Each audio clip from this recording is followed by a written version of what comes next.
And so that environment created for me the opportunity to say, oh, innovation is welcome here. I get to have ideas. I get to bring those forward. And ideas don't have to go through 17 different people or 17 different layers. Ideas get to just be an idea. And there are tons of times that I'm like, I have this idea. And Andrew says, no way. Well, let's take that one off and let's move on to the next one. But I think that when we assume that we don't have innovation, or we assume that it's aspirational to have a director of innovation or an innovation team, we might lose sight of the fact that innovation already exists. You have people whose brains work the same way that I do already in your organization. What are you doing to create space for them to be able to feel like it's safe to bring that forward? Hi, I'm your host, Maria Rio. I moved to Canada as a refugee, used charitable services myself, and have been fundraising for over a decade. I love exploring ways our sector can grow, change, and make the world more equitable. The Small Nonprofit Podcast is where we do just that. I believe small nonprofits are where the most transformative work happens.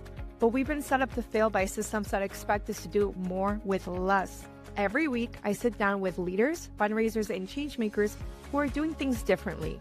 They're building sustainable funding without compromising their values, creating power instead of dependence, and pushing back on the broken systems we've all inherited. You'll walk away with actionable strategies you can use, not just inspiration. So if you're ready to stop scrambling and start building something that lasts, you're in the right place. Let's get into it. Hello, everyone. Welcome back to another episode of the Small Nonprofit Podcast. I'm your host, Maria Rio. And if you're new here, I'm a fundraising expert with over 10 years of experience helping EDs like you raise more funds without the stress. Talking about all things nonprofit, I have Andrea and Carrie here today. Hello. I'll start with Andrea. Please introduce yourself. Tell us who you are, what you do. My name is Andrea Silverstone. I am the CEO of Sagesse. Sagesse is an organization that operates in the provinces of Alberta and Saskatchewan. We are engaged with federal issues, specifically related to our issue, which is domestic violence, coercive control, and sexual exploitation. As an organization, we work with individuals, organizations, and communities to disrupt the structures of abuse. And I am Carrie, and I'm the Director of Innovation and Programs here at Sagesse. And so my job is to think of fun things to do, new ways to approach this challenge that we have, and really try to put ourselves out of work. Okay, Carrie, my first question is for you because hearing Director of Innovation and Programs, I feel like a lot of my audience will know what a Director of Programs is. And if not, they're probably looking for more help than we can offer today. But what is a Director of Innovation? As the Director of Innovation, my primary motivation is how do we move towards eradication of this social issue that we're dealing with in a way where we would no longer be needed, where people are getting the things that they need, where they're able to be safe. And so the programmatic part of my job, that's making sure things are evidence-based and delivered and evaluated. But the innovation part of the job is saying, what are the things that we don't know that we could learn, that other people are doing, that maybe somebody is doing something that has nothing to do with nonprofit, that actually, if we tried it here, it could make an impact on this social issue. And it could lead us to a place where we're not doing the work in the way we're doing it now, because obviously it continues to be a social issue. We continue to still be needed. And so we need to be exploring and trying different models of how we do the work. And Andrea, what does that look like in practice for you in your role as CEO? We as an organization have to make sure that we have resourcing space for innovation. So often organizations, including ours, are overwhelmed with the clients that are coming through the door and the need of the clients, which has a tendency to, make us go head down and just look forward in terms of dealing with those client issues. And as an organization, we've had to make a very conscious effort to take a part of our operating budget as well as a part of our thinking space to really think about how is it that we can eradicate domestic sexual violence, coercive control, or how can we do the things better than we're currently doing them and deal with these irretractable social issues? And so from a very practical perspective, that means the board of directors has made a commitment that 2 to 4% of our global budget every year goes to innovation, if not more, if we can make that happen. It means that we have not just a director of innovation, but an innovation department that even in our leanest times, which we're in right now, I think that usually that's the first department to get cut. And we've said, no, that can't be the case, because innovation is actually what's going to give us longevity. It's also what's going to hopefully put us out of business as an organization. When our organization was founded in 1986, the founder said, we'll be out of business in 30 years. We've got this. And our 40th anniversary is this year, so that hasn't happened. But that's our goal as an organization. So that's what it means practically in terms of our commitment as an organization. And I think what it means from a cultural perspective in our organization, innovation doesn't just live in Carrie and her department. Innovation lives with every staff member at every decision-making level in every way. And in some ways, it's about a culture, and in other ways, it's about very tactical structures that Carrie and her team have put into place to support the whole organization to engage in innovation.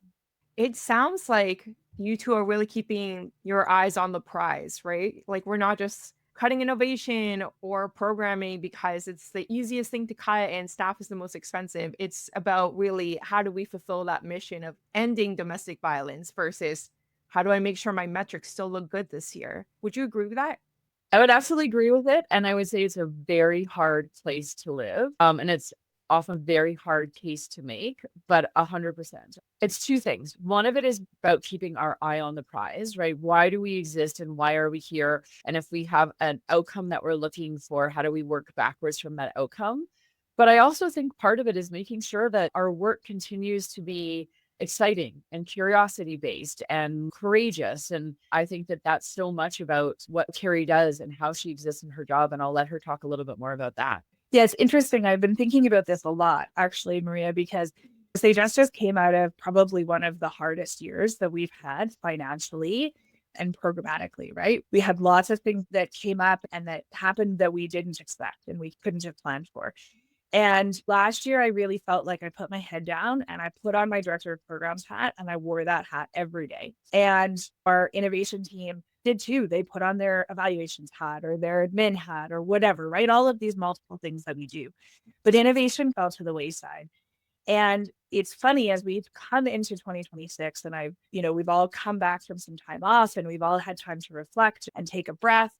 And I've been chatting with the innovation team about the fact that part of what felt really hard was that we lost innovation. We did the things we needed to do and to survive, but actually none of that gave us the things that we liked about our jobs or that we wanted to be in our jobs, because it was just like getting through, getting by for the sake of getting by. As we move into 2026, we recognize that we needed to do that in that period of time, but that the only path out of the place that we're in currently actually is innovation.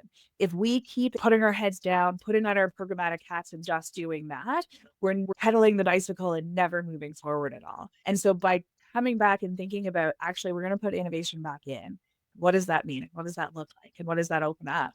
2.5 weeks into the year, and already it feels different again in the team, in the organization. People feel like there's an opportunity for that. And it's so refreshing. And it's so interesting that in those times when things feel really hard, our default is to say, we're going to cut this and we're just going to do the thing that we know we have dollars and cents coming in for. But it's actually the worst possible move you can make. I love what you're doing, but for some of my audience members, I think it might sound aspirational.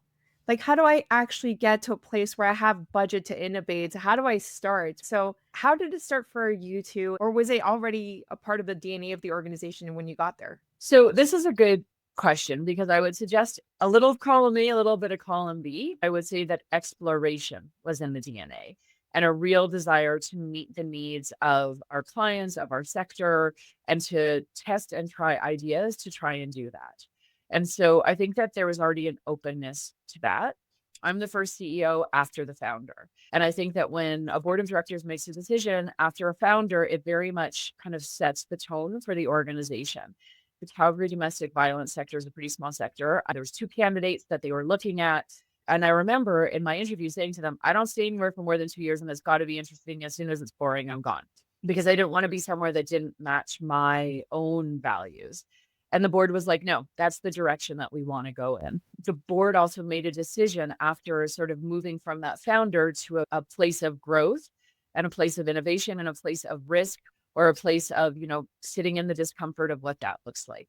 That sort of began that growth along came Carrie, and we have an alter ego that we talk about in the book that we wrote that we call Candy McStone. But Candy McStone is an innovator and is courageous and curious. We talk about how our partnership in this work has allowed us to be Candy McStone and to be that brave or that courageous innovator. And so I think Carrie coming along helped to sort of move that needle even more into the articulation of our innovation space, which then also helped me to help the board to craft their values and ideas around it, which then led to the board saying, we're going to put 2 to 4% of our budget every year into innovation. And it grew and it grew and it grew. But at the time, our budget was $600,000. 2 to 4% of 600,000 was not a lot, but it was enough for Carrie to sort of get started on a few different interesting research projects, right? And it grew from there. So when I say a little from column A and a little from column B, and I think when you say it feels out of range for a lot of organizations, I think that it has to start with a value system and has to start with an aspirational place. It happens gradually in very small ways, and then suddenly there you are in the innovation space.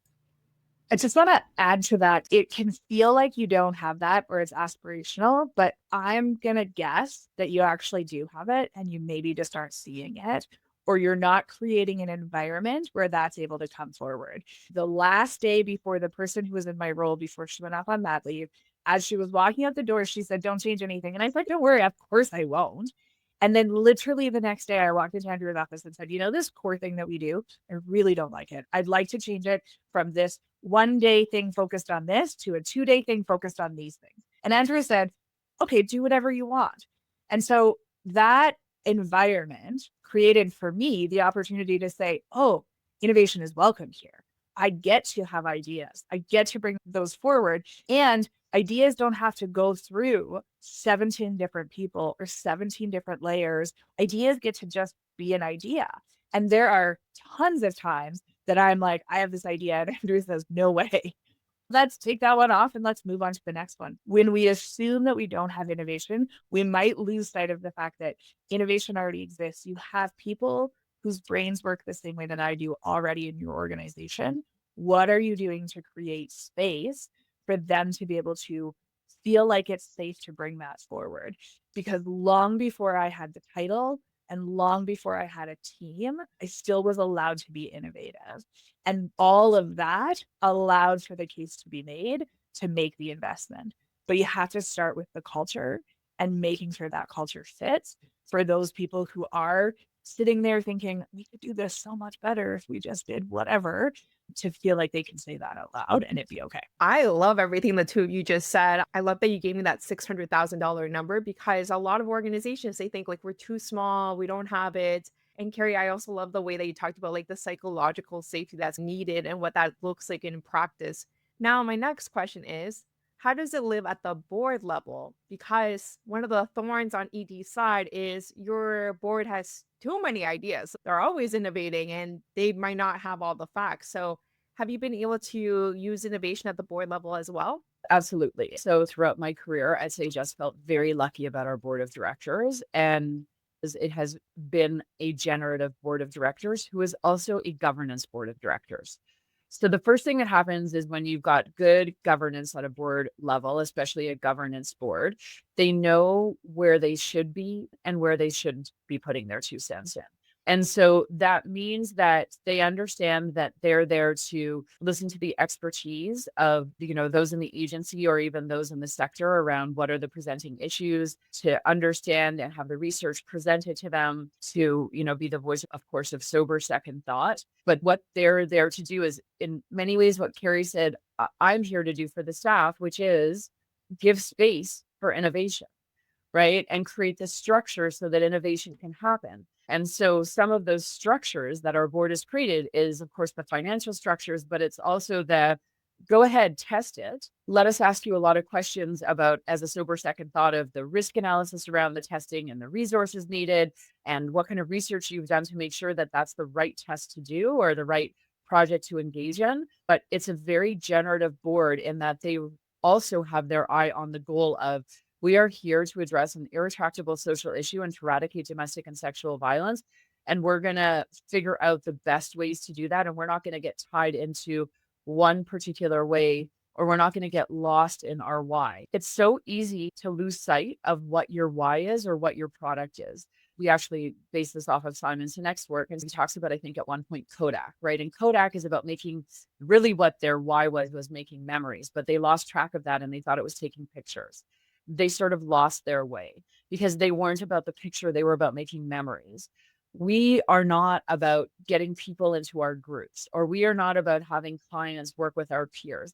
We are about eradicating domestic and sexual violence and supporting and addressing it for those that it's happening to. I think that our board in particular really understands that. So they're not tied into any particular avenue to get to the outcome. They're just tied into the best, most effective avenue with the greatest integrity that has risk that we can handle. And because that is the board philosophy, the board recruits other board members with that philosophy. And when board members don't sit with that philosophy, the board often says this isn't a good fit.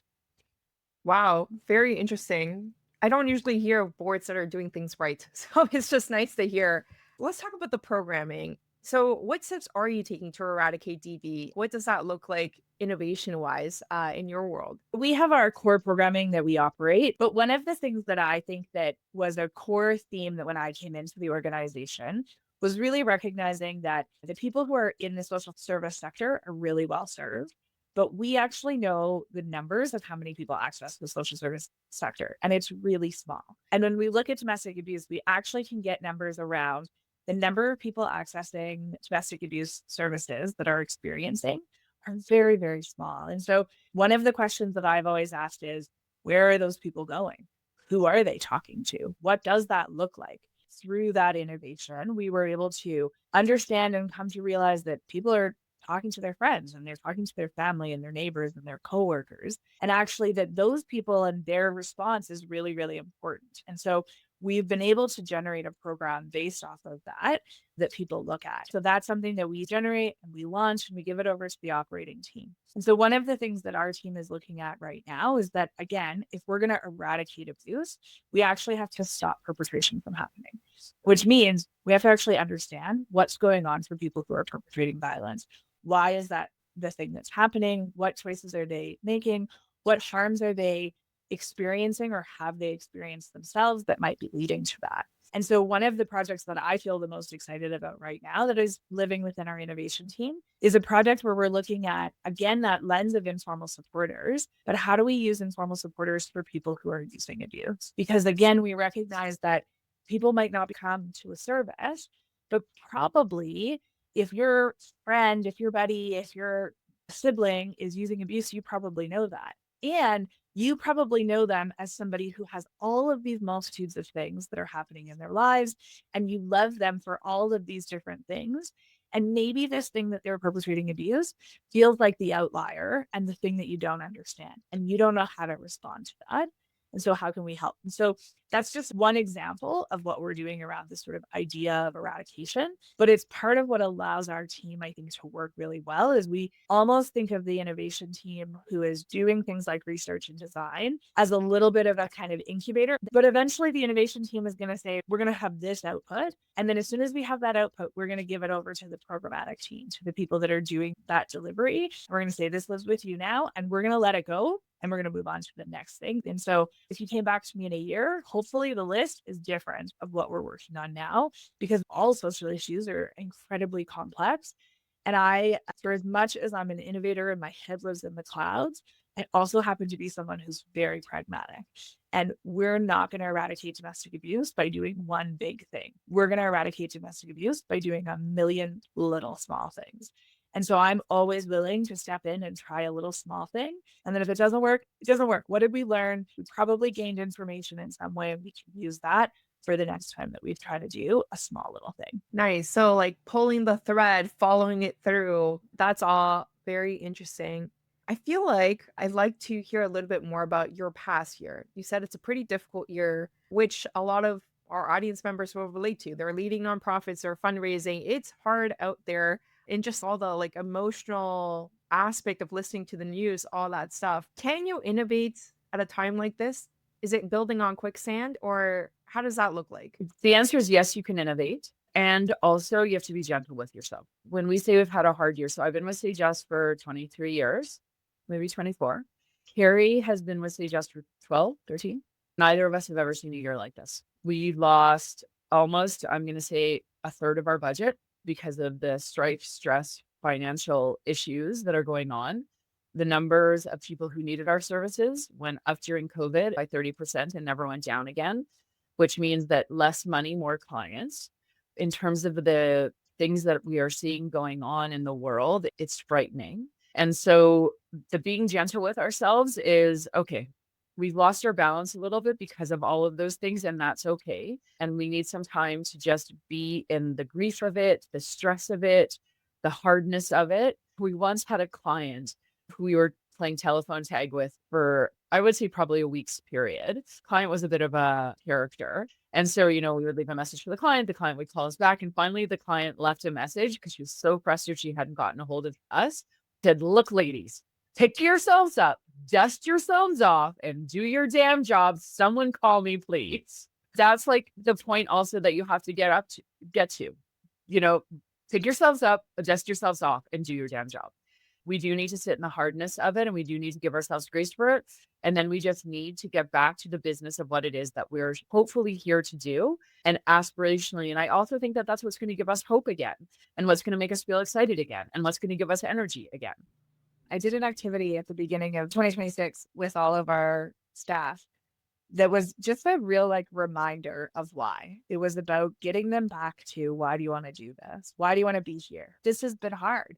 And you could go and do something else. You could go and you could work for some corporation. You could make more money and it would be maybe less stressful or differently stressful. And it was really interesting to watch over the course of this 2 hours with this group of people, to see them kind of shift and kind of lift and kind of remind themselves, why are they here and why are they doing it? And why do they want to do it in particular the way that we're doing it? What's interesting to them about that and what feels exciting about that? At one point, we were in a meeting with somebody in the first couple of weeks of December, and they said, oh, we're just barreling into the end of the year. And one of my staff said, we're crawling. We're just crawling our way across the line. And I think acknowledging it, I actually, at the beginning of December, said to the team, we're done. I get it. I get that everybody's done. Let's just be done. Every meeting that we have that we don't need to have, let's move. Every project that you're working on that you sit there and go, oh, I have no motivation for this. Let's just admit that we're done. We got to serve clients. We got to meet the needs that are in front of us until the end of the year. But let's allow ourselves to just be where we are so that in 2026, we can be somewhere different. And I think that has really worked. The spirit and the energy feels different. And I think it's because we gave that space to not say, I know it's super hard and I know we lost a bunch of staff, but I still need you to be innovative today. Nobody's going to do it. I'm not going to do it. I can't ask them to do it. And so much of innovation is about iteration, right? So it's you don't have to get it right the first time. We just have to keep showing up, right? But it has been such a great conversation with both of you. Thank you so much. If the listeners want to connect with you, continue the conversation, Andrea, how can they get in touch with you? So our organization's website is www.sagesse.org. And our email, both Carrie and I, is just our first name. So Andrea or Carrie at sagesse.org. And Carrie, is that a good way to get in touch with you too then? Yeah. And Andrea and I are both also on LinkedIn. So feel free to look us up there and connect. Well, thank you both for joining me for today's episode of the Small Nonprofit Podcast. Innovation is a really big theme of what we talk about here because we need to be doing the work differently. And I love highlighting people like you who are already doing that. So thank you for joining us. And thank you all for listening to another episode of the Small Nonprofit Podcast. I hope that you took a lot out of this because it is very easy to put your head down, keep working on your area of expertise, but these issues are big and we have to think about them and approach them as if they were big. We need to really focus on those big systemic issues instead of the things that donors want to hear from us, right? We want to fulfill the mission. So that's it for today's episode. If you want to see our lovely faces, you can check out this video on YouTube. But like always, we will see you here next week. Bye for now. Thank you for listening to another episode of The Small Nonprofit. If you want to continue the conversation, feel free to connect with our guests directly or find me on LinkedIn. Let's keep moving money to mission and prioritizing our well-being. Bye for now.